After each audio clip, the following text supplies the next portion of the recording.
Boa tarde, família Sobral. Estou aqui no meio do mato. Aqui só andando aqui pelos matos aqui. E olha com que eu me deparei com uma coisa muito boa, muito que eu gosto. Eu acho que vocês aí também gostam. Vou mostrar para vocês como é que tá aqui o pé. Vê aí. Vê. Vê aí. Vê as mãos.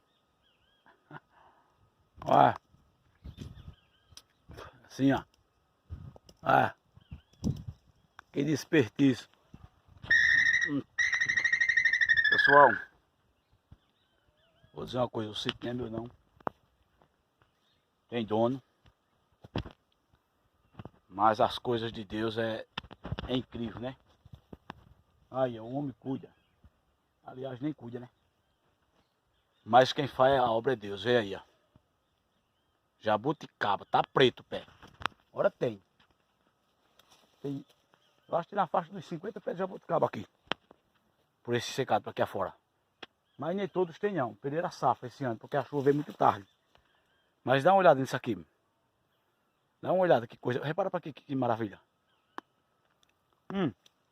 Ali tem mais dois, tá preto. Doce que nem mel. Eu acho que quando for amanhã bem cedo, for estiado, eu vou chamar a roda ali. E a gente pegar um balde aqui. Amanhã domingo, tô fazendo nada, amanhã bem cedo tarde, pegar um balde, vem com a moto aqui rapidinho. Tá meio longe de Cupira. Tá perto de Panelas aqui. Panelas é do outro lado da serra aí. E eu vou